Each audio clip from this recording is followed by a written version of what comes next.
আহি অৰ্জুনৰ নেদিলে সিদ্ধান্ত দ্ৰুপদীৰ আগে দুৰ্জনৰ দুৰ্যক ধুপুচাই পেলাইলন্ত। কৃষ্ণৰ কথাটো কিন্তু অৰ্জুনে কি কৰিলে? উত্তৰ একো নিদিলে, মাজতে এইখিনি কথা জ্ঞান ৰাখিলে। এই যে তাৰ পৰা গ'ল যে দ্ৰৌপদীৰ ওচৰলৈ, এইখিনি আৰু নক'লে। গৈ দ্ৰৌপদীৰ ওচৰ পালে, পাই কি কৰিলে? ৰথৰ পৰা দাঙি লৈ যায় অৰ্জুনৰ দ্ৰৌপদীৰ আগত ধকচকৈ পেলাই দিছে। গাড়ী পেলাই ধকচকৈ পেলাই দিছে। কি কৈছে? অৰাম লাজে অস্বস্থমা মাথা তুলন্ত বকুজে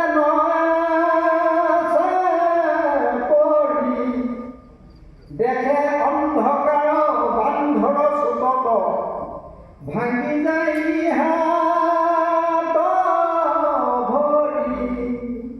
বেচেৰা অসুস্থমান লাজে ভৰে, এই মাথা তলৰ হাত ভৰি বান্ধা আছে, ইফালে বান্ধৰ চুতত হাত ভৰি যেন ভাঙি যায়, এই অৱস্থা হৈছে। অ ৰাম ৰাম মৃতক পুত্ৰক সুমৰি কান্দন্তে আচন্ত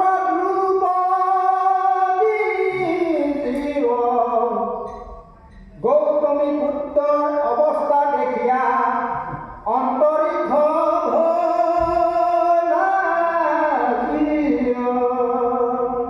ইফালে পুত্ৰসকল দ্ৰৌপদী হাড়গুড়ি কান্দি আছে, বুকে হেলে ফুটি যায়। তাৰ আগত আকৌ অস্বস্থমাক তেনেকৈ বান্ধিয়া পেলাইছে, অৰ্থাৎ গৌতমীৰ পুত্ৰ অস্বস্থমা আগত পেলাইছে। তাকে দেখি দ্ৰৌপদীৰ আৰু হিয়াখন মানে অৱস্থা আৰু বেছি বেয়া। ইয়াৰ পিছত কি ক'ব এতিয়া?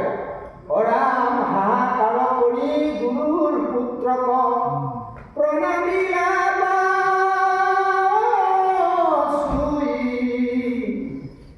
মেলা মেলা বান্ধ আহে আহা নেখে দুখে অধিকে উধাই জুৰি। অৰ্জুন কোৱা নাই, কি কৈছে? মেলা মেলা মোৰ গুৰুৰ পুত্ৰক এনেকৈ বান্ধি আনিছা, ইমান কষ্ট দিছা, আয়ুধি মেলা মেলা মই এই বান্ধন দেখি, এই কষ্ট দেখি মই সহ্য কৰিব পৰা নাই বুলি দ্ৰৌপদীয়ে ঘাটৰ অনুৰোধ কৰিছে অৰ্জুনক।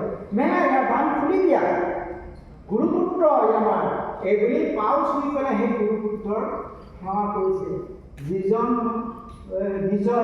ব্ৰাহ্মণে সেই দ্ৰৌপদীৰ 5 পুত্ৰ শিৰ কাটি আনিছিল, অথচ সেই শত্ৰুজনক তেওঁ কি কৰিছে?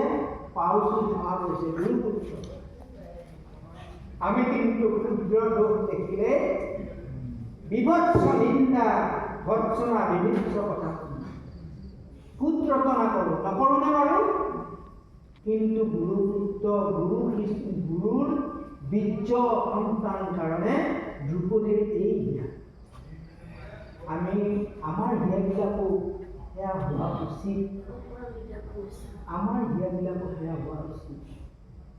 গুৰুৰ পুত্ৰই গুৰুৰ বীৰ্য সন্তানে কিবা ভুল কৰিলেও আমাৰ কেনেকৈ হ'ব? সেইটো হ'ব নাই। আমি অৰ্জুন, আপোনাৰ প্ৰশ্নৰ উত্তৰ মই দিছোঁ, আমি অৰ্জুন। মই অলপ আগত কৈ গৈছোঁ, অৰ্জুন হৈছে জীৱাত্মাৰ প্ৰতিনিধি। জীৱাত্মাৰ প্ৰতিনিধি হৈছে আমি জীৱবিলাকৰ প্ৰতিনিধি যাওঁ, আৰু এই জীৱবিলাকক যিজনে পৰিচালনা কৰি আছে সেইজন পৰমাত্মাৰ প্ৰতিনিধি কৃষ্ণ। গতিকে আপুনিও এজন অৰ্জুন, ময়ো এজন অৰ্জুন। সেইখিনিকে বুজিবলৈ মহাভাৰত। সাৱধান সাৱধান, সেই হৃদয় আমাৰ হ'ব লাগে। সেইকাৰণে মহাসতী উপাধি পাইছে সতী, কিন্তু সতীৰ ওপৰত মহাসতী উপাধি পাইছে দ্ৰৌপদী। ইয়াৰ আগত গাই গৈছে মহাসতী, গাই কৈ জানানে? মহাসতী, সতীৰ ওপৰত মহাসতী। ঔ ৰাম ৰাম ৰাম এ আহন ৰাম মই যেন মৰো পুৰী পুত্ৰ সুখে অগণিয়া আহন অৱস্থা শুনি কওঁতে গৌতমী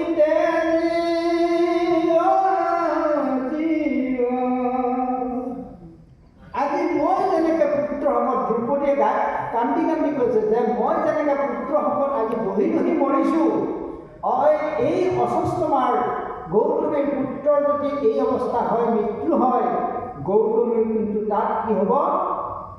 মোৰ দৰে জুই জ্বলি প্ৰাণ ত্যাগ কৰিব। গতিকে কি কৰা? অৰাম দ্ৰৌপদীৰ হেন সদয় হৃদয় দেখিয়া যত মহন্ত সাধু সাধু সতী ধন্য ধন্যমতী বুলি খবে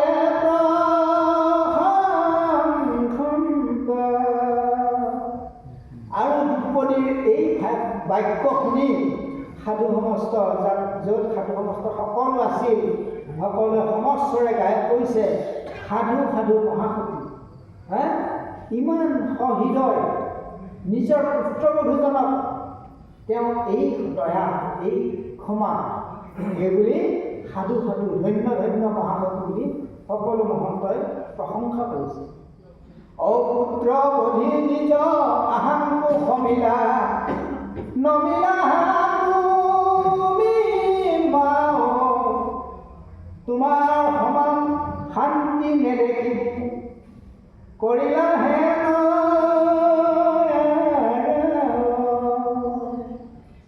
সাধুসকলে কৈছে পুত্ৰবধি এই ব্ৰাহ্মণক তুমি ক্ষমা কৰিছা, তোমাৰ সমান কি নাই? আৰু সেই পুত্ৰবধীজনক তুমি প্ৰণাম কৰিছা, নমিলাহা মা বুলি কৈছে, প্ৰণাম কৰিছা, তোমাৰ সমান কি নাই? শান্তি নাই, জগতত তোমাৰ সমান আৰু শান্তি নাই বুলি কৈছে। আৰু আমাৰ কি হয়, অকণমান কিবা খেলি মেলি হ'লে তাৰ মুখৰ ফালে নাচাওঁৱেই। মাতাটো দূৰৰ কথা, প্ৰণাম কৰাটো দূৰৰ কথা, মুখৰ ফালে নাচাওঁ। সাধু সতী এইবিলাকৰ এয়া লক্ষণ। এইবিলাক আমাৰ শৰীৰত যেতিয়ালৈকে বিৰাজ নকৰে তেতিয়ালৈকে এই সাধুজনে কোৱা বাক্যটো আমাৰ নিশিকে। কৈছে যে দুঘণ্টা যদিও সেইজন ভগৱন্ত পুৰুষক আমি আনিব পৰা নাই, অসমতে স্বীকাৰ কৰিছে, তেতিয়ালৈকে সেইজন প্ৰভুৱে আমাৰ হৃদয়ত বাস নলয়। আৰু তেতিয়ালৈকে এই সাধুজনে কৰা প্ৰশ্নটোৰ উত্তৰ কি? হৰি নামতো আছে বিঘিনি বুলি যে কৈছে ইয়াৰ আগত আপুনি প্ৰশ্ন কৰিছিল, সেই বিঘিনি আমাক তেতিয়ালৈকে নেৰে। শুনিছে বাৰু? মিলিছেনে কথাটো? তেতিয়ালৈকে কিন্তু আমাক সেই বিঘিনি। সাৱধান সাৱধান সাৱধান। কবিৰ উপদেশ এইখিনিতে আকৌ শাস্ত্ৰৰ প্ৰণেতাজনৰ কথাখিনি আমি কি কৰিব লাগিব? মানিব লাগিব। তেতিয়াহে আমি ভাগৱত শুনাৰ সাৰ্থকতা হ'ব। নহ'লে ভাগৱত ইয়াতে শুনিছোঁ, এই কোনোবাই কোৱা দি ইয়াতে জাৰি জোকাৰি এৰি থৈ ঘৰ পাইছোঁ, সেইটো হ'ব। ৰাম ৰাম শুনা সামাজিক জন যথা জগন্নাথ কথা তথা পুণ্যতি নিবাস সেইহে নিৰ্গুণ স্থান তৈতে সিজে যজ্ঞদান হৰিহুন্ত কথাতে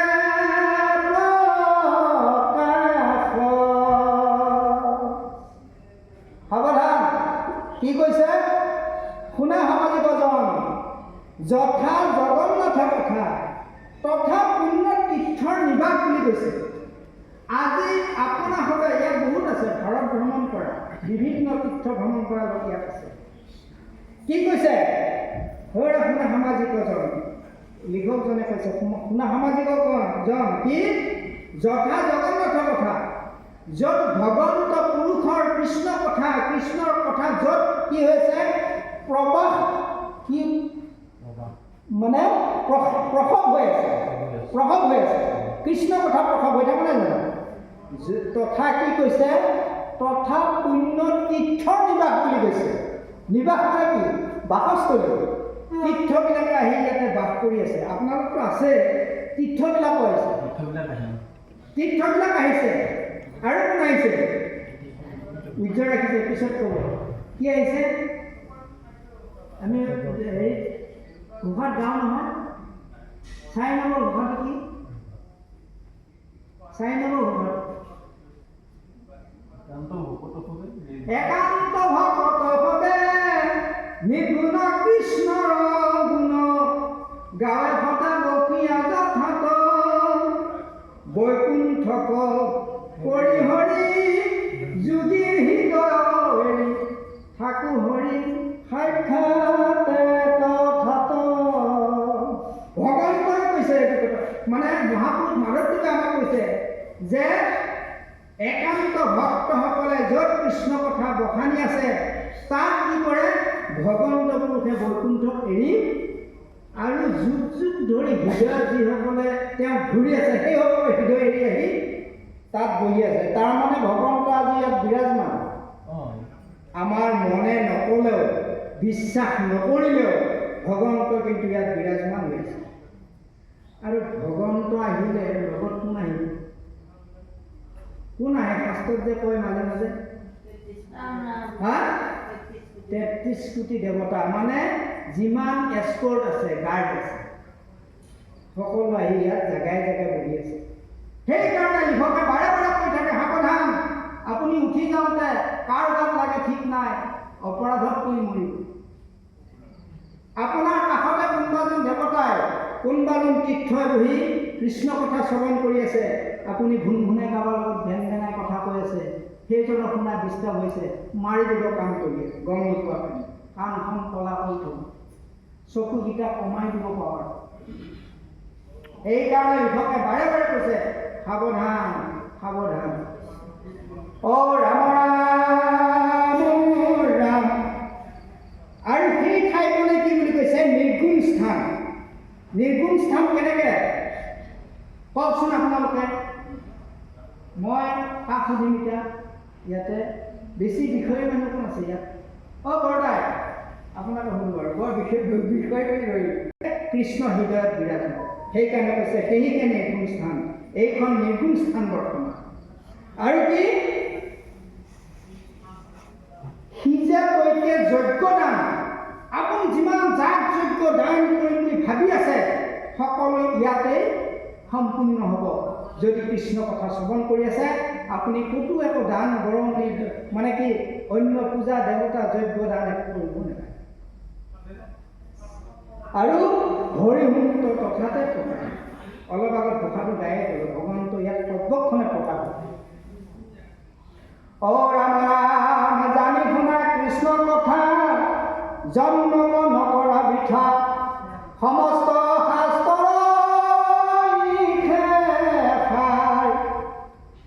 কৃষ্ণ কথা কৰি হৰি ফুৰে আন কৰ্ম কৰি,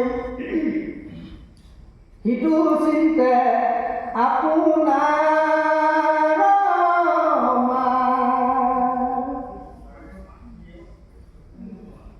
ইমান ডাঙৰ কথা কৈছে চাওকচোন। এই কথাখিনি জনাৰ পিছত হৰিৰ কীৰ্তন যথা স্থানত হয়, সেই স্থানত এই ঘটনাখিনি হোৱাৰ পিছত, এই কথাবিলাক হয় বুলি জনাৰ পিছত যদি কৃষ্ণ কথা নুশুনি আছে তেতিয়াহ'লে আপোনাৰ জন্মটো ঠিক। মই অলপ আগত কৈ গৈছোঁ যে আপোনাৰ লাভ বুলি যদি অকলে আপোনাক ছিংগুল পাৰ্চন এজন ব্যক্তি হিচাপে প্ৰশ্ন কৰোঁ, আপোনাৰ লাভৰ উত্তৰ কিন্তু আপুনি দিব পাৰিব। আপুনি দিব, মই আপোনাক প্ৰশ্ন কৰিছোঁ। সেই সাধুজনা এওঁ 60 বছৰ BSF চাকৰি কৰি, BSF চাকৰি কৰি আহিব। এতিয়া বোলে 66 মান হৈছেনে? 66 হৈছে। মানে 60 বছৰ চাকৰি কৰি আহি বহুত কিবা কিবি কৰিলে। তেওঁক যদি মই প্ৰশ্ন কৰোঁ আপোনাৰ লাভ কি হ'ল বুলি, তেওঁ কিন্তু একো উত্তৰ দিব পাৰিব? আপোনাৰ লাভটো কওকচোন মোক। এনে বহুত লাভ কৰিলে, পাৰ্থিৱ জগতত ঢেৰ লাভ কৰিলে, আপোনাৰ লাভটো কওকচোন। সমস্ত লাভতকৈ এইটো আগত কৈ গৈছে, ভকতৰ সং এক সন্মান যদি ভকতৰ সং পোৱা হয়, এইটো অন্য যিমান কোটি কোটি স্বৰ্গ সুখতকৈ এইটো বেছি সুখ। এইটো আটাইতকৈ মূল্যৱান। আজি আপোনালোকৰ আটাইতকৈ লাভ, আটাইতকৈ দামী লাভটো আজি আপোনালোকৰ আছে, আমাৰ হৈছে। আমি আজি লাভৱান, বহু লাভৱান। আমাৰ পাৰ্থিৱ জগতৰ যিমান আছে, জাগতিক যিমান বস্তু আছে, এইবিলাকৰ কোনো আমাৰ ভেলু নাই, মিনিং নাই। মই ক'লোঁ নহয় অলপ আগত কেনেকৈ মানুহ মৃত্যু হয়। ৰাম ৰাম। আৰু এই কথা জনাৰ পিছত কৃষ্ণ কথা পঢ়ি হৈ আন কৰ্মৰ কথা বিচাৰি ঘূৰি ফুৰিব, সেইজনৰ অপকাৰ নহয়, সেইজনৰ দুৰ্ঘটনা নহয়, সেইজনৰ বিপদ নহয়, সেইজনৰ আহুকাল নহয়, কাৰ হ'ব আৰু? তাকে কৈছে ৰাম ৰাম। যাৰ নাম মাত্ৰে তৰি হেনয় বান্ধৱ হৰি কৰি আছা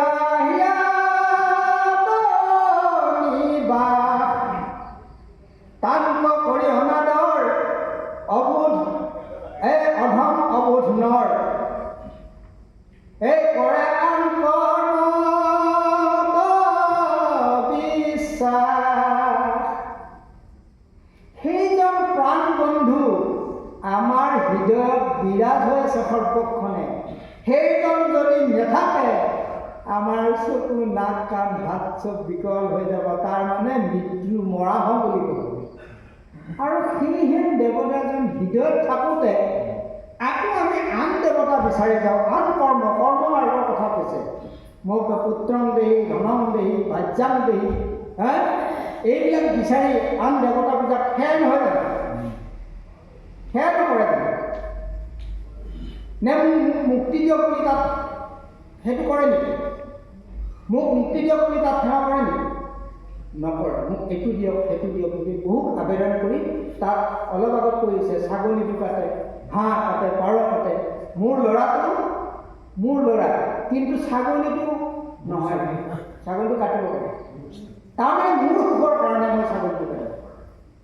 তাকে কৈছে সেইজন ভগৱন্ত পুৰুষ ইয়াত থাকোঁতে কেনেকৈ সেইজনক অনাদৰ কৰি অবোধ নৰ বুলি কৈছে, অবোধ অধম অবোধ নৰ বুলি কৈছে, একো নাজানে বুলি কৈছে।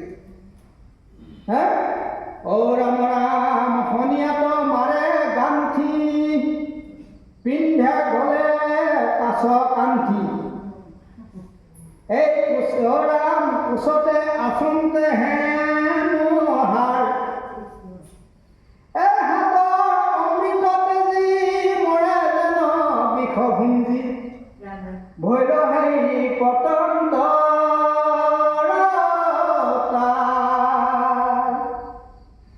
আৰু কি হ'ল সেইজনৰ কেনেকুৱা দেখা হৈছে বুলি কৈছে যে শনিয়াত মাৰে গান্থি। শনিয়া মানে এই চুকটোৰ কথা কৈছে, এই যে লস্তৰ চুকটো, ইয়াতে কি হ'ব? কাণৰ ফুটিযোৰ, গলৰ সোণৰ চেইনডাল, আঙুঠি গোটেইখিনি জপপিতকৈ গাঁঠি দি লৈ ভৈৰৱ হ'ল। আৰু কোনোবাই চোৱাই নিবি কি আমাক এই কাছৰ কম দামী বস্তুটো আজিকালি নকল সোণ হয়নে? গলত নেকলেছ আজিকালি বিয়া খাব বুলি সেইবিলাক পিন্ধি যাব, সেইবিলাক পিন্ধি লৈ যাই আছে, কোনোবাই নিলেও নিলা সেইটো কথা কৈছে। কিন্তু হেমহাৰডাল মানে অতি মূল্যৱান সোণখিনি ক'ত থৈছে? কোচত গাঁঠি দি পেলাই বঢ়িয়াকৈ পকে কোচত বান্ধি ধৰিছে। তাকে কৈছে হাতৰ অমৃত এৰি পেলাই সেইজনে কি খাইছে? বিষ খাইছে। সেইহেন ভগৱন্ত পুৰুষ ঈশ্বৰ কৃষ্ণ মোৰ হৃদয়ত সৰ্বক্ষণে আছে, সেইজনক এৰি, সেইহেন অমৃতক এৰি বিষ পান কৰি কি কৰিছে? মৰিছে। সেইএনেকুৱা যেন উদাহৰণ দিছে। তাকে কৈছে ভৈৰহেৰি পতন্তৰ, সেইজন অভূত অধম নৰৰ সেইটো অৱস্থা বুলি কৈছে। ৰাম ৰাম। সাধে মহা সৰ্বসিদ্ধি ভকতৰ নৱনিধি, মাধৱৰ অৰুণ চৰণ, শৰণ লৈও তাত নিতে হৈ আয়ু পাত, অদ্যপিও নেদেখা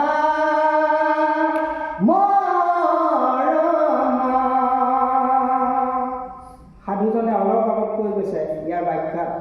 যে সূৰ্যই আমাৰ কি কৰি আছে, আয়ুসটো হৰণ কৰি আছে। সঁচানে কথাটো? কথাটো সঁচানে? মানেনে? সূৰ্যই আমাৰ আয়ুসটো লৈ গৈ আছে, এইটো কথা মানেনে? শাস্ত্ৰত কিন্তু কৈছে যে সূৰ্যই আমাৰ আয়ুসটো নিজে নিজে লৈ গৈ আছে, প্ৰত্যেক মুহূৰ্তত লৈ গৈছে। তাৰমানে কি, এতিয়া কেইটা বাজিল? 12টা। তাৰমানে আমাৰ দিনটোৰ 12 ঘণ্টা গেল, 12 ঘণ্টা গেল। আৰু কি আছে, এই দিনটোৰ 12 ঘণ্টা আছে। এই যে 12 ঘণ্টা গ'ল, ক'লে গ'ল? ক'লে গ'ল? আপোনাৰ দেহটো পুৰিবলৈ 4টা খুঁটা ৰৈ আছে এটা জেগাত। ক'ত ৰৈ আছে? শ্মশানত ৰৈ আছে 4টা খুঁটা ৰখি আছে। বাপুকণ ডেকাৰ এই ভেলটো কেতিয়া হয়তো ৰাস্তালৈ আমি যাই আছোঁ, আয়ুসটো হৰণ হৈ আছে মানে কি, সেই জেগাটোলৈ গৈ আছোঁ। কিন্তু এইটো আমি অনুভৱ নকৰোঁ, কোনোদিন অনুভৱ নকৰোঁ।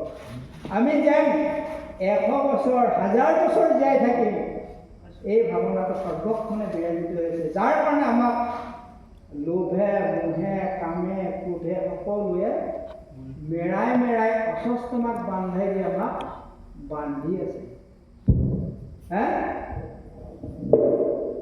অস্বস্থমাক যেনেকৈ বান্ধিছে, তদ্ৰূপ আমাক এই বস্তুবিলাকে বান্ধি আছে, মেৰাই নাই। ৰাম ৰাম। আৰু সেইকাৰণে কি কৈছে, এইজন ভগৱন্ত ভকতৰ সৰ্বক্ষণ নৱনিধি। নৱনিধি মানে আটাইতকৈ মূল্যৱান সম্পদ, আটাইতকৈ মূল্যৱান সম্পদ সেইজন ভগৱন্ত পুৰুষ। আৰু সেইজনে কি, সেইজনৰ অৰুণ চৰণত নিতে শৰণ ল'ব দিছে। আমি কি কৰোঁ, ৰাতিপুৱা এবাৰে শৰণ লওঁ, সেইজনে শৰণ ল'লাই নাইগৰাকী, ৰাতিপুৱা এবাৰে শৰণ লওঁ। এই বাপজনে কৈছে নহয়, বাক্য মাতি মাতি আমি এবাৰ শৰণ লওঁ, লয় জানো? এবাৰহে দিছোঁ। তাৰপৰা ওলোৱাৰ পিছত আমি লওঁ জানো আৰু শৰণ? নহ'ব। সেইজনে কৰা প্ৰশ্নটোৰ উত্তৰ, যদি বিঘিনি ৰৈ বিঘিনিমুক্ত হৈ থাকিব বিচাৰিছোঁ, নিতে নিতে শৰণাপন্ন হৈ থাকিব লাগিব ভগৱন্তৰ চৰণত প্ৰত্যেক মুহূৰ্ত। কেনেকৈ? আপুনি অষ্টাংগী কৰি শৰণ হ'ব নালাগে। হৃদয়ত কেৱল কৃষ্ণমূৰ্তিটো সৰ্বক্ষণে ধ্যান আনক। হৃদয়ত প্ৰত্যেকক্ষণে কৃষ্ণমূৰ্তি হৃদয়ত আনি কৃষ্ণৰ চৰণত সৰ্বক্ষণে মূৰটো মনেৰে ধোৱাওক। প্ৰভু, তোমাৰ চৰণত সেৱা লৈছোঁ, তুমি ৰক্ষা কৰা, সৰ্বক্ষণে তুমি ৰক্ষা কৰা। সেইটো কৈছে নিতে। নহ'লে আমাৰ যেনেকৈ নিতে আয়ু হৈ আছে, আমাৰ এনেই যাব। ৰাম ৰাম। আনগত হবে ধান্দা, হৰিৰ নাম গলে বান্ধা, মৰণ সম্বল হৰি নাম। নমৰা বিষয় ভোলে, কৃষ্ণৰ কিং কৰে বোলে, ভুখিও সদায়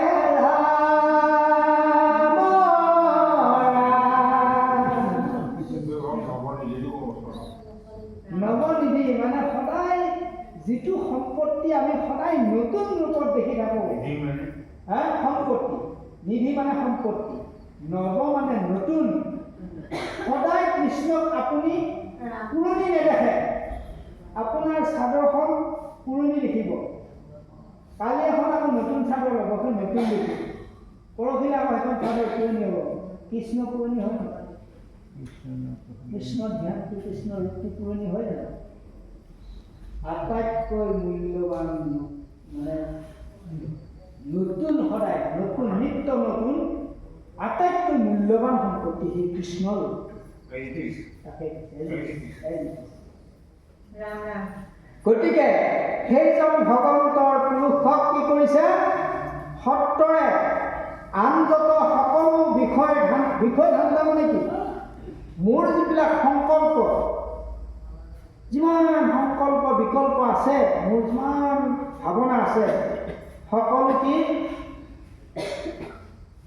সেয়া মনৰ পৰা গুচাই দিয়ে। আপুনি জাগতিক জগতত কৰি যায় থাকোঁতে যি হ'ব লগা আছে হৈ গৈ থাকিব। গুচাই দি কি কৰা হৰিনাম গলত বান্ধিলো আৰু এইটোৱে কিন্তু মৰণৰ সম্বল সম্বল মৰণৰ সম্বল কিয় নহ'ব কওকচোন মৃত্যুৰ বেলা এই জীৱ যাওঁ হ'ব তেতিয়া সকলোৱে গৈ হৰি বল ৰাম বল কৃষ্ণ বল আগতে কিন্তু নলয় সেই সময়ত ক'ব তেতিয়া জানো আহিব তাৰে আখৰা এইবিলাক এইটো লাভো নহ'ব তেতিয়া লাভ নহ'ব কিন্তু এই আখৰাটো কৰি থাকোঁতে হয়তো কৃষ্ণই যদি কৃপা কৰে তেতিয়া আমি কি হ'ব সেই সময়ত তেৰাৰ নামটো আমাৰ হৃদয়ত আহিব মুখেৰে বাদ হ'ব হ'লে আমি সাৰ্থক সেই মনুষ্য জীৱনটো ক্ৰোধে ভীম হেনে আখি সেই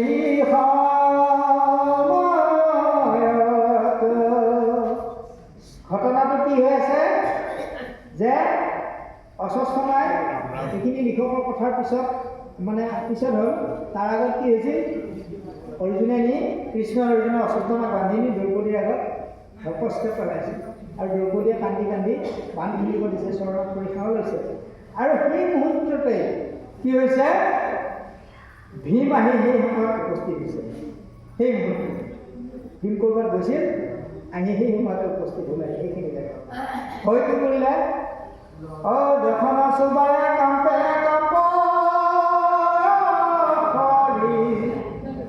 ঝান্তে কাটা কাটা দুষ্ট ব্ৰাহ্মণ একে ভীমৰ একে ৰুদ্ৰপতি আৰু একে দাঁত মুখ কামুৰি সাত ব্ৰাহ্মণৰ মুখ গলকাত বুলি একেবাৰে দাম খাই আহিছে আৰু ভীমে সেই মুহূৰ্তত দেখিয়ে ৰাম দ্ৰৌপদী বুলন্ত ৰাখা প্ৰাণ কাটা কাটা বুলি ভীম পাইলা দ্ৰৌপদীৰ সি ভয় লাগিছে লগে লগে কৈছে এই ভীমে এতিয়া কাটিব ইয়াৰ প্ৰাণ ৰখা নামাৰিবা বুলি দ্ৰৌপদী হাহাকাৰ কৰিছে কাৰণ ভীমৰ কথা জানে কাটো বুলিলে কাটিবই মাৰো বুলিলে মাৰিবই গতিকে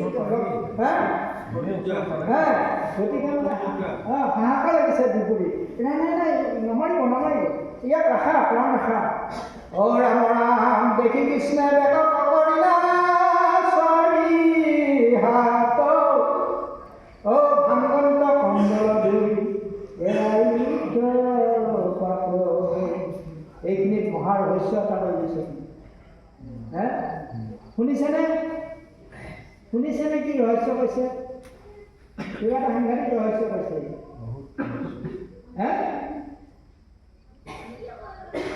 যুদ্ধ লাগিছে এতিয়া ভীম আৰু অৰ্জুনৰ এতিয়া কাটিব লাগে তাক ভীমে এফালে কাটবা যায় অৰ্জুনে একফালে খেলে কাৰণ দ্ৰৌপদীয়ে কাটিব দিয়া নাই যুদ্ধ লাগি আছে তেতিয়া দ্ৰৌপদীয়ে আকৌ কৃষ্ণৰ ফালে হাত জোৰ কৰি তাৰ কাটৰ বাবে আকৌ কৃষ্ণক অনুৰোধ কৰিছে কৃষ্ণক সেৱা জনাইছে শৰণাপন্ন হৈছে তেতিয়া কি কৰিছে তৎক্ষণাৎ কৃষ্ণই চতুৰ্ভুজ লক্ষ্য কৰিছে দ্বিভুজী কৃষ্ণই কিন্তু সেই দৈৱকী তময়ে চতুৰ্ভুজ ৰূপ লৈ দুয়োজনে কি কৰিছে যুদ্ধ ভাঙিছে তাকে কৈছে কি দেখি কৃষ্ণে বেকত কৰিলে চাৰি ভাগ ভাংগন্ত কন্দল দুই এৰা উটকা দুইটাৰ কাৰ্যটো ভাঙিছে চাৰিখন ভিতৰুৱা বহুত কথা আছে মই এইখিনি চমুকে থৈছোঁ বৰ জানিবৰ কাৰণে কৈছোঁ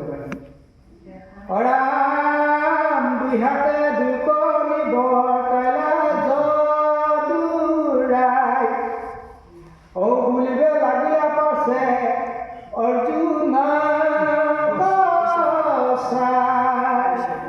আৰু দুয়োজনকে এনেকে এৰাই অৰ্জুনৰ ফালে কৃষ্ণই চাই ক'ব আৰম্ভ কৰিছে কৃষ্ণই কি কৈছে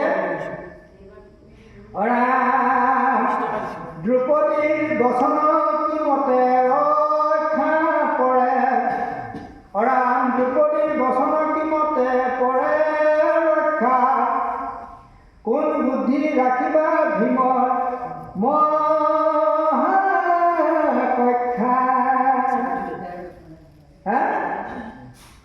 এইফালে কি কৈছে দ্ৰৌপদীৰ বাক্যও ৰাখিব লাগিব অৰ্জুনক কৈছে যে দ্ৰৌপদীও বাধা কৰিছে কাটিবলৈ মানা কৰিছে এতিয়া দ্ৰুপদী ব্যাখ্যা কৰিছে। ইফালে আকৌ ভিন্ন কৈছে নাই দিয়া কাটিব লাগে। এই অৰ্জুনক ইংকিত বুলি কৈছে, ঐ ৰাম কি কৰিবা এতিয়া, ইয়াৰ এটা উপায় উলিয়া। কি বুদ্ধিৰে দুইজনৰ পক্ষা মানে তেওঁলোকৰ বাক্যৰ ওলাল নহয়, বাক্যটো তেনেকৈ ৰক্ষা হয় তাৰ ব্যৱস্থা কৰা বুলি অৰ্জুনে আমাৰ কৃষ্ণ অৰ্জুনক ইংগিত দিছে। সেইকাৰণে আমিবোৰে কৃষ্ণৰ কৰণীয় ভকতসকলে, কৃষ্ণ ভক্তসকলে বাক্য কৰোঁতে অতি সাৱধান, কাৰণ বাক্যই ব্ৰহ্ম বুলি কৈছে। যিটো বাক্য আপুনি এৰিব এই বাক্যটো ঘূৰি নাহে, আৰু এই ঘূৰি নহা বাক্যটো গৈ ক'ৰবাত নহয় ক'ৰবাত ক্ষতি কৰিব। সেইকাৰণে আমি ভকতসকলে বাক্যটো কৰোঁতে সদায় সাৱধান। সেইকাৰণে বাক্যৰ সদাচাৰ আমি অকল দেহৰ সদাচাৰ কৰিলেই নহ'ব, বহুত সদাচাৰ আছে, অজস্ৰ সদাচাৰ আছে। আপোনালোকক ভাষবলৈ হ'লে আমনি লাগিব উঠি যাবলৈ। বাকী সদাচাৰ দেহৰ সদাচাৰ যেনেকৈ কৰোঁ বাক্যৰো আমাৰ সদাচাৰ কৰোঁ। বাক্যৰ সদাচাৰ নাথাকিলে ভগৱন্ত হৃদয়ত আপোনালোকক দেখা নিদিয়ে। তাকেই ইংগিততে কৈছে যে দুইজন ভক্তৰ বাক্য ৰক্ষা কৰিব লাগিব। কি বুদ্ধি উলিওৱা বুলি অৰ্জুনক ইংগিত দিছে। দি ৰাম ৰাম বুলিলা আপুনি শিৰ কাটি পূৰ্বতে, তিনি কথা ৰক্ষা কৰে কেনমতে। আৰু অৰ্জুন সখী আপুনিতো কৈছিল যে শিৰ কাটি বুলি, তিনিজনৰ কথা ৰক্ষা হ'ব লাগিব। এতিয়া কি উপায় ওলোৱা। মিলিল সংগত সখী চিন্তি উপায়, যুধিষ্ঠিৰ ৰাজাৰ বুজিও অভিপ্ৰায়। গতিকে কিবা এই সংকট সময় এতিয়া কিবা এটা উপায় উলিওৱা অৰ্জুন, আৰু যুধিষ্ঠিৰৰ এটা পৰামৰ্শ লৈ আহা, এইবুলি কৃষ্ণই অৰ্জুনক নিৰ্দেশ দিছে। অ ৰাম ৰাম মনে গুণি ধনঞ্জয়ে পালে, অ চূড়ামণি সহিত কাটিলে তাৰকে।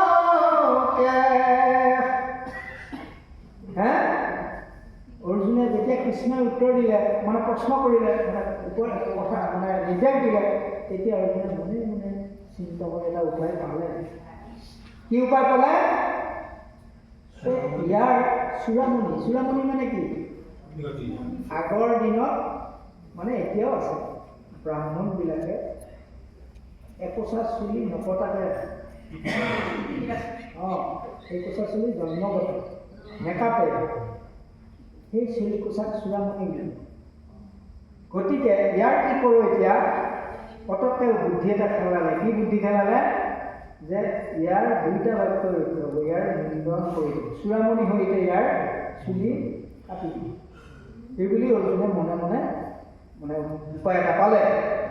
অ ৰাম ৰাম বান্ধ কাটি দেশৰ খেলা ভংকা মাৰি, অৰ্জুনক সাধুৰবাদ বুলিলা মুৰাৰী।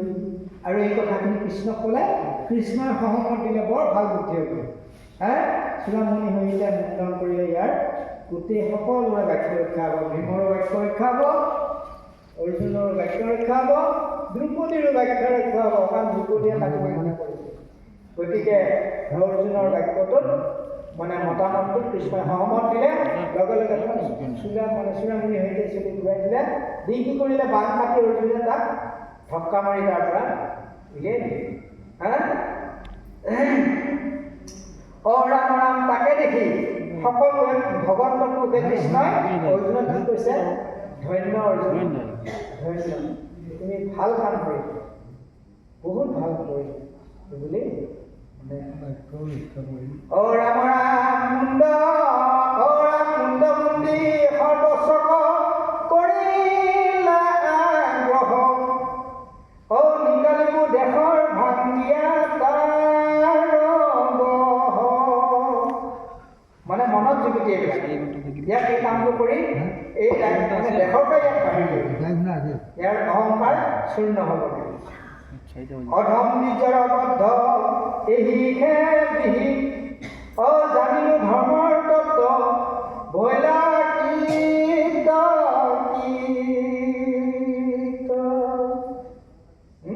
এই অধম নিজৰ এতিয়া উপযুক্ত শাস্তি এইবুলি তেওঁলোকে কৃষ্ণ অৰ্জুনে অৰাম সাধু সাধু বুলি প্ৰশংসিলা যুধিষ্ঠিৰ সাম্ভলিলা প্ৰতিজ্ঞা অৰ্জুন মহাবীৰ।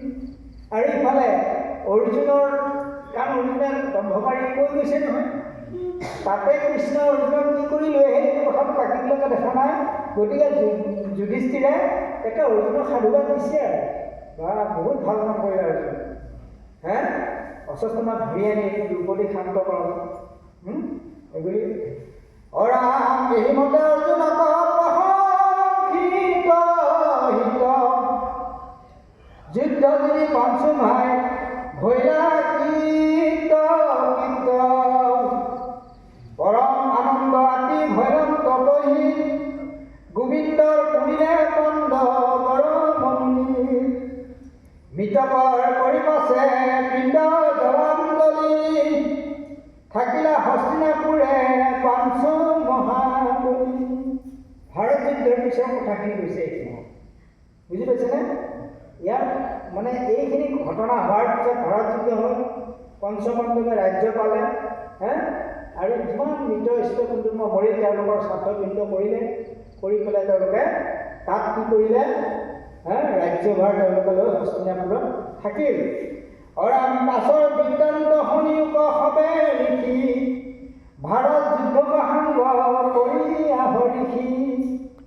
ঋষিসকলক এফালে মহামুনিসুতে কৈ আছে যে কি ভাৰত যুদ্ধ শেষ কৰি কি কৰিলে পৰম আনন্দে তেওঁলোকে কি কৰিলে কৃষ্ণই পৰম আনন্দে কি কৰিলে ৰাম তাৰ কাগজে লাগি চিন্তি চক্ৰ পানী যুধিষ্ঠিৰ নিপতিত লৈলান্ত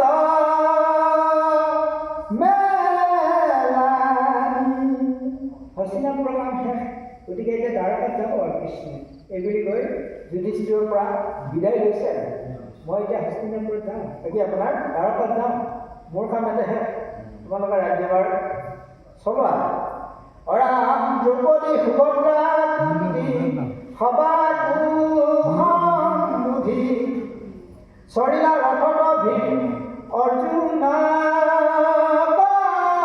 সুধি। আৰু কি কৰিলে সকলোৰ পৰা বিদায় ল'লে, কাৰ পৰা দ্ৰৌপদীৰ পৰা সুভদ্ৰাৰ পৰা এইবিলাক মহাসতী নাৰী কুন্তীৰ পৰা সকলোকে সম্বোধন কৰিলে। ভীম অৰ্জুনৰ পৰা মানে বিদায় ল'লে, লৈ তেওঁ ৰথত উঠিলে। ক'লে যাব দ্বাৰকা। কৃষ্ণৰ বিয়োগে দুখ নহয়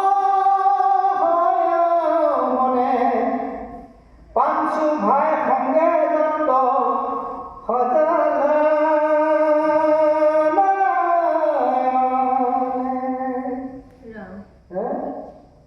পাঁচ পাণ্ডৱৰ হাহাকাৰ হৃদয় হাহাকাৰ হৈ উঠিছে। এতিয়া কৃষ্ণ যাবগৈ আয়োধ্যা।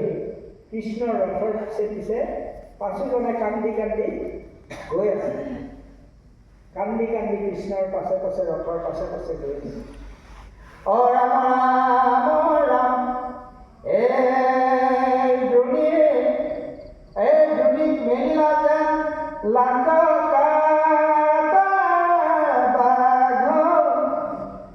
দুজন নিজ ৰাতি চৰি ইফালে অস্বস্থমাৰ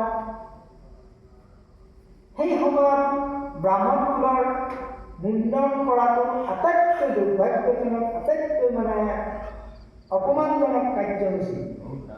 বহুত ডাঙৰ প্ৰায়শ্চিত্ত, এইটোতকৈ প্ৰায়শ্চিত্ত আৰু নাই। আৰু সেই প্ৰায়শ্চিত্তত অস্বস্থমাই মানে একদম ক্ৰোধত জ্বলি পকি আছে, মানে অস্বস্থমাই মৃত্যুতকৈ মানে ভয়ানক প্ৰায়শ্চিত্ত জ্বলি পকি আছে। যেন লাঞ্জ কাটা মানে নেজ কাটা ভাগ এটা ধৰি ধৰি আছে তেনেকুৱা অৱস্থা হা ৰাম ৰাম পাঁচু ভাগ্য লাগি পাঁচ বান ব্ৰহ্মবান অৰণ্যৰ পৰা বিনে কৰিলা সন্ধান কৃষ্ণ যাব গমে গমে নহয় এই হাবিৰ পৰা লুকাই লুকাই পাঁচ পাণ্ডৱলে পাঁচপাত ব্ৰহ্মবান আকৌ মাৰিব অস্বস্থ মাৰি ৰাম ৰাম ৰাম উত্তৰা গৰ্ভে আছে পাণ্ডুৰ সন্ততি হানিয়া গোটেক ব্ৰহ্ম অষ্টদাঙ্ক প্ৰতি আৰু লগে লগে কি কৰিছা সেইফালে উত্তৰাৰ গৰ্ভত কথা নক'ব সেইফালে উত্তৰাৰ গৰ্ভত কোন আছে গৰ্ভ উত্তৰাৰ গৰ্ভ হৈ আছে পাণ্ডুৰ সন্ততি পাণ্ডুৰ সন্তান গৰ্ভত হৈ আছে উত্তৰাই আৰু সেই উত্তৰাৰ গৰ্ভলৈ পাত একেলগে বান ধৰিছে কোনে ষষ্ঠ মাই কি কৰিব পাণ্ডুৰ বংশ নিষেধ কৰিব উদ্দেশ্য হ'ল ৰাম ৰাম ৰাম এই অপাণ্ডৱা পৃথিৱী কৰিব বুলি আকস্মিতে পাঞ্চু ভাই দেখে এই পাঁচটা পাণ্ডৱকটো মাৰিলে সিহঁতৰ সন্ততিক মাৰিমগৈ যি হৰ এৰিলে সেই হৰ দেখি চব খাই পাঁচ পাণ্ডৱে মাথাটো দেখা সৰ্বনাশ ৰাম ৰাম অগ্নিবৰ্ণ লোহা পাঞ্চগোটা খেতি ৰাখে ধৰিলন্ত ধনুৰ বাণ পাঞ্চু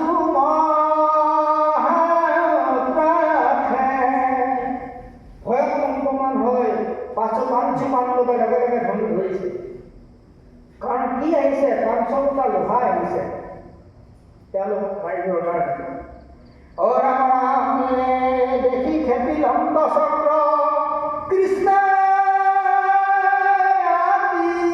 ৰাগি ভস্ম ভৈলা ব্ৰহ্মাস্ত্ৰ চক্ৰতে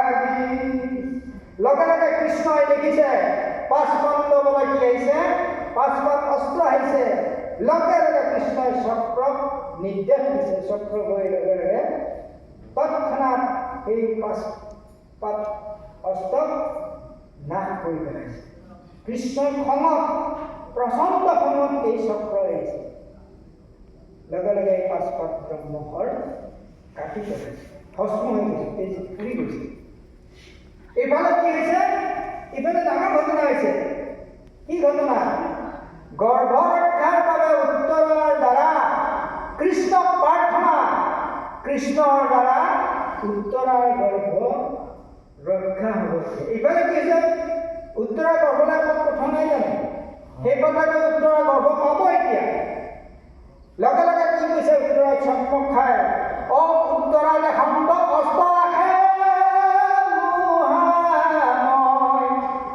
কোন হৈছে ক'ব নাপায়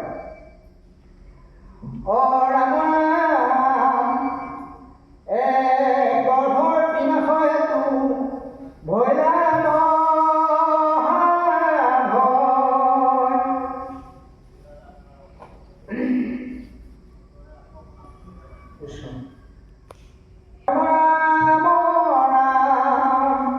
বিলম্ব লৰাতি বিভল স্বভাৱে ত্ৰাহি কৃষ্ণ কৃষ্ণ বুলি পাৰিলন্ত পাৱে আৰু উত্তৰাই দেখিছে অস্ত্ৰপাত আহিছে এতিয়া উত্তৰাৰ গৰ্ভ নাশ হ'ব তাকে ভয় উত্তৰাই মহাভয় এই গৰ্ভনাশৰ ভয় দৌৰি গৈ একে দৌৰলৈ কি কৈছে কৃষ্ণৰ ওচৰ পাইছে কৃষ্ণ কৃষ্ণ কৃষ্ণ বুলি ৰক্ষা কৰা ত্ৰাহি কৃষ্ণ ৰক্ষা কৰা বুলি কৈ কৃষ্ণৰ চৰণত পৰিছে। অৰাম খেদিয়া কিবা অগ্নিগোট, কিবা অস্ত্ৰগোট প্ৰতি কৰা পৰিত্ৰাণ প্ৰভু মাধৱ সম্প্ৰতি। অৰাম হেৰা আঁকি পালে মোৰ দুষ্মৰণে, অভয় চৰণে প্ৰভু পখিলো শৰণে। মোৰ মৃত্যু আহি মোৰ গৰ্ভনাশ হ'ব প্ৰভু, তুমি মোক ৰক্ষা কৰা, তোমাৰ অভয় চৰণত মই শৰণ বহিছোঁ। এইবুলি উত্তৰা গৈ কৃষ্ণৰ চৰণত পৰি কান্দিছে। অ ৰাম ৰাম ৰাম ভগতিৰ গতি মোক কৰা পৰিত্ৰাণ, তুমি দিনে ৰাসন্ততে দেখো নাথয়ান। নাহি চিন্তা মনোময় এই হৰে পুতি, অ কৰিয়ুগ ৰক্ষা মাত্ৰ মোৰ গৰ্ভগুটি। প্ৰভু কৃষ্ণ, মোৰ মৃত্যুৰ কাৰণে মোৰ ভয় নাই, মোৰ মৃত্যু হওক, কিন্তু প্ৰভু মোৰ এই গৰ্ভত থকা সন্তানটিক ৰক্ষা কৰা বুলি উত্তৰাই কান্দিছে। অ ৰাম ৰাম এই বুলি কান্দন্ত কৃষ্ণৰ পাৱ চুই, গৰ্ভত লাগিলা গয়া ব্ৰহ্মাস্ত্ৰ জুই। অস্ত্ৰ ইতিমধ্যে নিক্ষেপ হোৱা নাই, কিন্তু অস্ত্ৰৰ জুয়ে গৈ উত্তৰাৰ গৰ্ভ লাগিছে। অ ৰাম ৰাম দেখি আঠে ৰাম দেখি আঠে বেঠে তাক দেৱহীকে খৌ, গদা ধৰি উদৰত ভৈলন্ত প্ৰৱেশ। আৰু এই উত্তৰাৰ কান্দন দেখি ভগৱন্ত কৃষ্ণই তৎক্ষণিকভাৱে গদা ধৰি উত্তৰাৰ গৰ্ভত প্ৰৱেশ হ'ল। এইটো হয়তো পিছৰ কথাখিনিত ক'ব কেনেকৈ প্ৰৱেশ হ'ল। এটা মানে এনেকুৱা তেওঁৰ নখৰন্দৰে উত্তৰাৰ নখৰন্দৰে এই ভগৱন্ত এটা বিন্দুমান ধৰিলে ভিতৰত সোমাই বিদ্যাংগুষ্ঠমান এটা মূৰ্তি চতুৰ্ভুজী ৰূপ লৈ ভিতৰত প্ৰৱেশ হৈছে। অ ৰাম ৰাম ৰাম ভাঙ্গিলন্ত ব্ৰহ্মাস্তক গদায়ে কোবাই, জীয়াইলন্ত শিশু অমৃত দৃষ্টি চাই। আৰু একেবাৰে ব্ৰহ্মাস্তক গৰ্ভৰ ভিতৰতে গদাৰে কোবাই ভাঙিছে।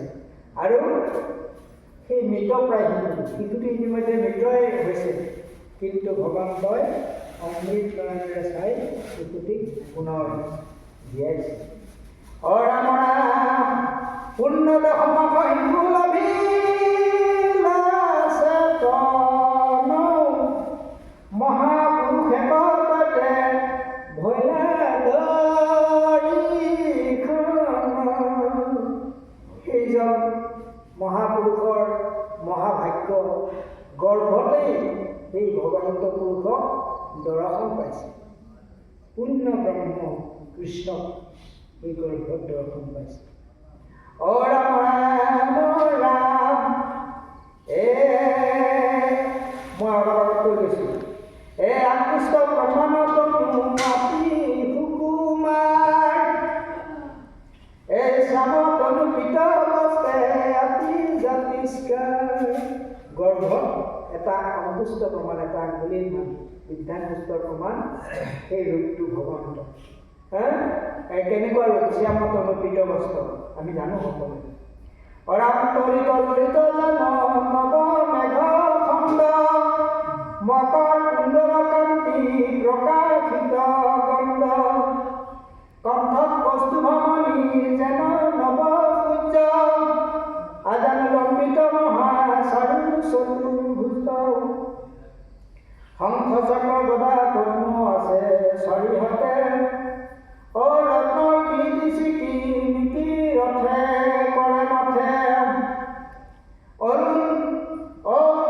তৰুণ চাৰু পংকজ লোচন, প্ৰকাশে উন্নত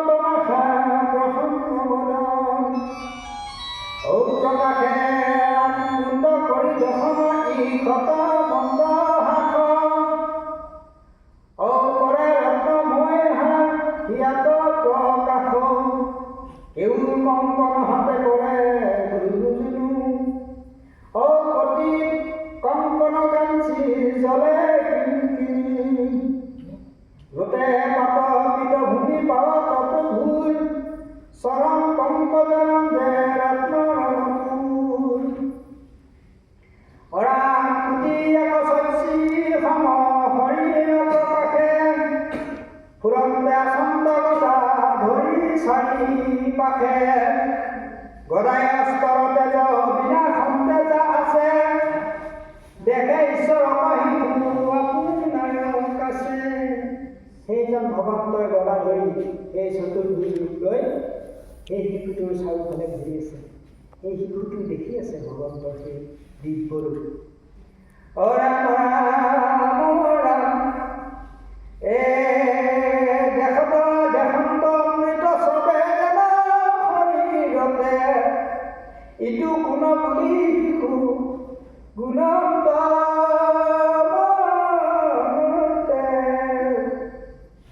আছিলে কটুখন চাই নেত্ৰ ভৰি ভৈলা অন্তৰ্ধানৰ পাছে তইতে ৰাম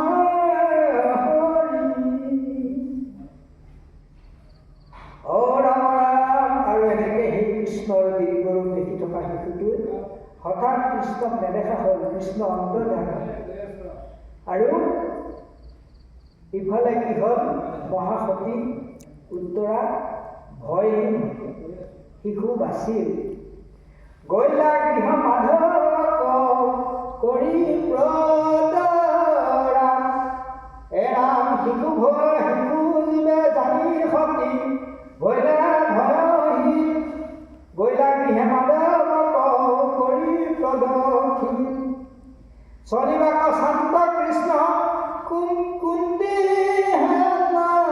জানি সবুতক মুখে মুখে বুলিলে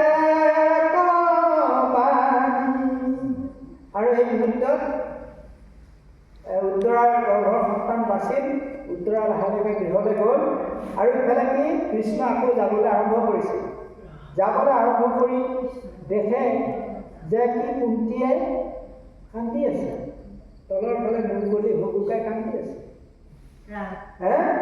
তাকে দেখি কৃষ্ণ এতিয়া কি ক'ব কি কৃষ্ণক কুন্তীয়ে ক'ব কুন্তীৰ দ্বাৰা কৃষ্ণ স্তুতি কৃষ্ণক কান্দি কান্দি কুন্তীয়ে কৈ আছে কি কৈ আছে হে কৃষ্ণ কৃষ্ণ বাপ কৰো প্ৰণিপাত পৰম ঈশ্বৰ তুমি জানিলো সাক্ষাৎ দৈৰকী নন্দন নন্দ কুমাৰ গোবিন্দ নমো নমো মুকুন্দ অৰুণ চৰণ অৰবিন্দ নমো নাভি পংকজ পংকজ মালাধাৰ নমো নেত্ৰ পংকজ পংকজ এয়া কুন্তীৰ স্তুতি কৃষ্ণ যেতিয়া পুনৰ দ্বাৰকালৈ যাব ওলাইছে কুন্তীয়ে স্তুতি কৰিছে আৰু এই পদতে মহাপুৰুষ মাধৱে গুৰুজনাই ঘোষা এটা লিখিছে আমাৰ পদ্ম নাভিজা প্ৰণামো নমো পদ্ম দিব্যমালা ধাৰী নমো পদ্ম সমনেত্ৰ পদপত্ৰ নমো ভকত ভয়হাৰী ৰাম নমো ভকত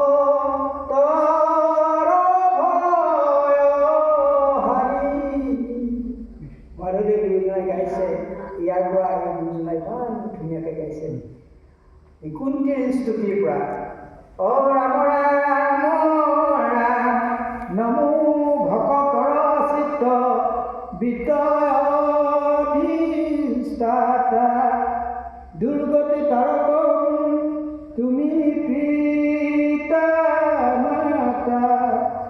বৃষ বহ্নি ৰাক্ষস দুৰ্ঘোৰ বনবাস এই আজি অস্বস্থমাৰ অস্তত যাও নাশ নানা বিপদত পুত্ৰ হমে ৰাখি সতকে শিশুক যেন ঢাকি থাকে পাখি। হে কৃষ্ণ, তুমি আমাক সৰ্বক্ষণে ইমান দুৰ্গতিবিলাকৰ পৰা কি কৰিছা? বিষব অগ্নি কৌৰৱৰ বংশই বৃদ্ধি মাৰিছিল, তাৰ পৰা তুমি ৰক্ষা কৰিছা। ৰাক্ষস দুৰ্ঘোৰ বনবাস খাটিলোঁ, আজিও তুমি অস্বস্থমাৰ পৰা আমাক পুত্ৰ সহিতে ৰক্ষা কৰিলা। এনেকৈ নানা বিপদতে তুমি কি কৰিছা? পক্ষীয়ে যেনেকৈ চৰাই তেওঁৰ পোৱালীবিলাকক পাখিৰে ঢাকি ৰাখে, তেনেকৈ ৰাখিলা প্ৰভু, এইবুলি কান্দিছে। ঔ ৰাম ৰাম কেৱলে ৰাখিলে মাত্ৰ সিটো কি কওঁ, জানিলো মোতেহে স্নেহ মাতৃটো অধিক। মই তোমাৰ দয়কী মাতৃ নহয়, তুমি মোকো মাতৃ কৰিলা, তুমি মোকো মাতৃৰ দৰে তুমি ৰাখিলা, এইবুলি কুন্তীয়ে কান্দিছে। ও ৰাম ৰাম ও ৰাম সেই আপদত আমাৰ অভিমত, তোমাক দেখিলে পাওঁ যিটো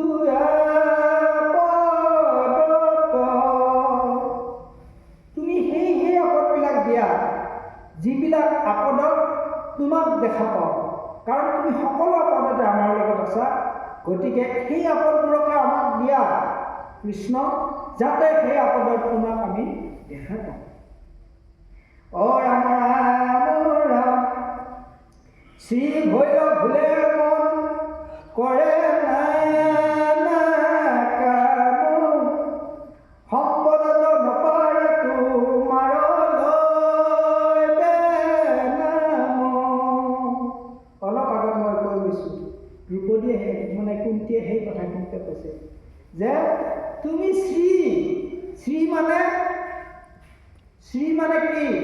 আমি যে শ্ৰীটো লিখোঁ তাৰ মানে কি? মই জীয়াই আছোঁ।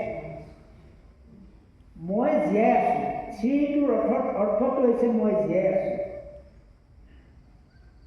আৰু শ্ৰীটো কেতিয়া নহ'ব? কুন্তীয়ে কৈছে যে তুমি আমাৰ পৰা যোৱা মাত্ৰে আমি মৃত, আমি আৰু জীৱিত নহয়। আৰু তুমি নোহোৱা মাত্ৰে কি হ'ব? আমি নানা সম্পদে আমাক আগুৰি ধৰিব, আৰু তেতিয়া আমি তোমাৰ নাম ল'ব নাপাম। কান্দিছে কৃষ্ণ কুন্তীয়ে। ঔ জগতৰে আত্মান্ত জামি মহাহৰি, নিজৰ ৰূপে আছা সাক্ষাতে অৱতৰি। তুমি জগতৰ অন্তত আমি মহাহৰি, তুমি নিজৰ ৰূপ লৈ এই জগতক নিজৰ অৱতাৰ ধৰি জগতক ৰক্ষা কৰি আছা। কেহু বোলে বংশ নিষ্ঠাৰ যাদৰ, কেহু বোলে কীৰ্তি বৰাই বাহা পাণ্ডৰ, কেহু বোলে তুমি ভূমিভাৰ হৰিবাকৰ প্ৰতি, কয় নানা হেতু যাৰ যেন লয় মতি। বিভিন্নজনে বিভিন্ন কথা কৈছে যে তুমি বংশ নিষ্ঠাৰ যাদৱ বংশ ৰক্ষা কৰিবলৈহে তুমি অৱতাৰ হৈছা। আকৌ কোনোবা কৈছে যে ভূমিভাৰ হৰিবলৈহে তুমি আহিছা। বিভিন্নজনে বিভিন্ন ধৰণে তোমাৰ আগমনটোক ব্যাখ্যা কৰিছে, কিন্তু তুমি আচলতে জগতক নিষ্ঠা কৰিবৰ কাৰণে আহিছা, এইবুলি কুন্তি মাক আনিছিল। কাম্য কৰ্ম কৰি মৰে যত মূঢ়মতি, হৈলাহা ভগৱতৰ্ক নিষ্ঠাৰিবে প্ৰতি। তুমি সেইসকলক উদ্ধাৰ কৰিব আহিছা। কি? কাম্য কৰ্ম কৰি যিমান জীৱবোৰ মৰি আছে, মনুষ্য জগত মৰি আছে, কাম্য কামনাৰ অৰ্থে যিবিলাক জীৱই প্ৰকৃত কৰি আছে, সেই জীৱবিলাকক তুমি উদ্ধাৰ কৰিবৰ কাৰণে আহিছা বুলি কৈছে। ও ৰাম ৰাম ও ৰাম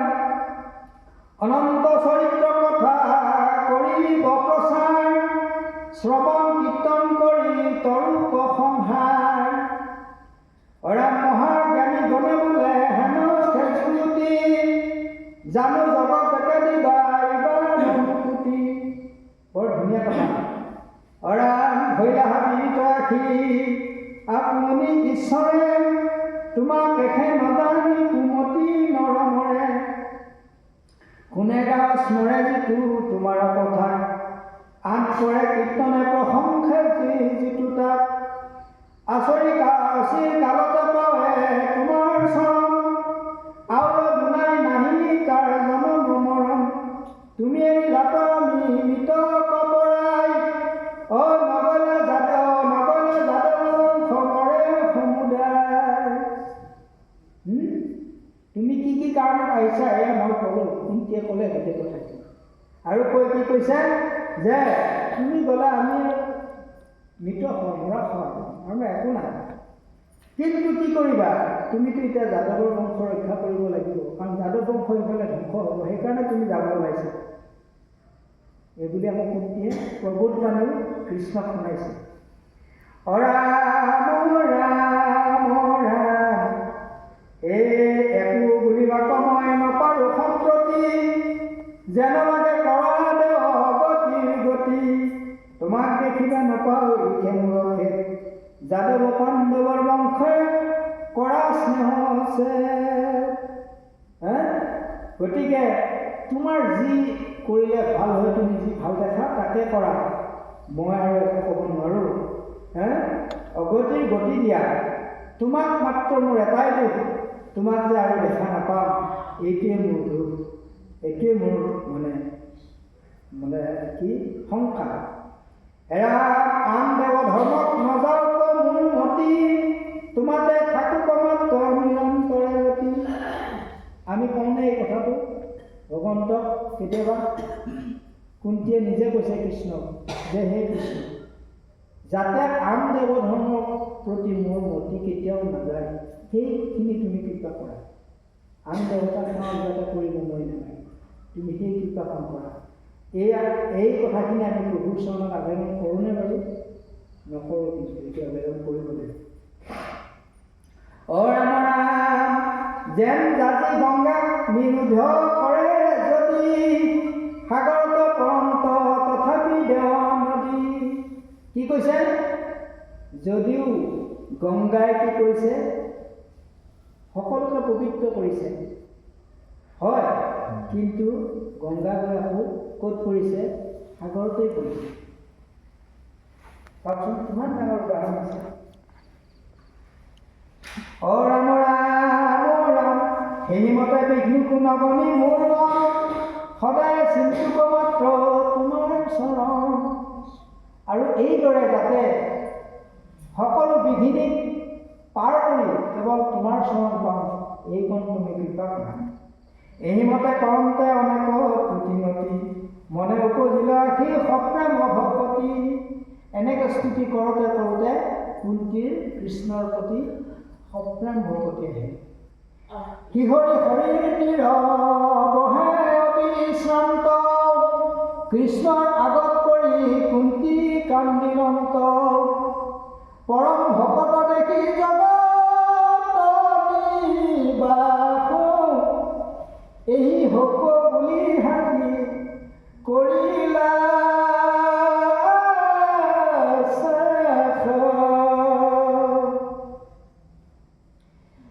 নজাইবোৰ দ্বাৰকাক বুলি পালাতিলা হৰি, দুনাই গৃহে প্ৰৱেশিলা কুন্তীক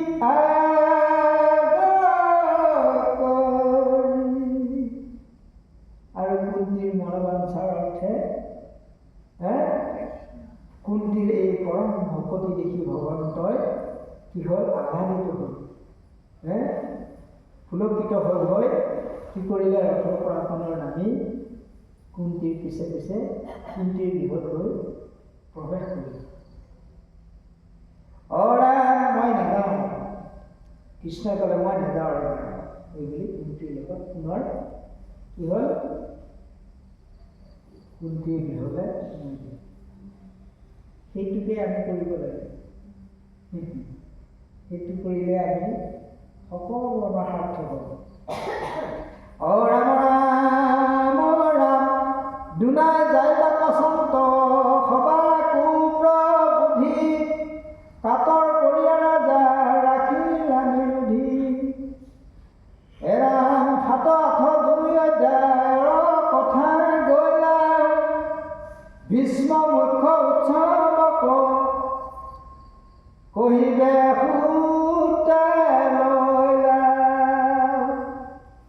আৰু এনেকৈ পুনৰ কুন্তীৰ গৃহত থাকি কিছুদিন থাকি আকৌ কৃষ্ণ যাব ওলালে কিন্তু সেইবাৰ আকৌ কৃষ্ণক কোনে ৰাখিলে পাঁচ পাণ্ডৱৰ মুখ্য ৰজা যুধিষ্ঠিৰ নহয় যুধিষ্ঠিৰে আকৌ কৃষ্ণক আকৌ আহ্বান কৰি আকৌ ৰাখিলে এইখিনিলৈকে 7 আৰু 8 অধ্যায়ৰ কথা সমাপ্তি হৈছে ইয়াৰ পিছত কি ক'ব ভীষ্মৰ মুখ্য উৎসৱ মানে এই ভাৰত যুদ্ধৰ পিছত সকলো নিপাত হ'ল কিন্তু ভীষ্ম তাক শৰসজ্জাত পৰি আছে ভীষ্মৰ মৃত্যু হোৱা নাই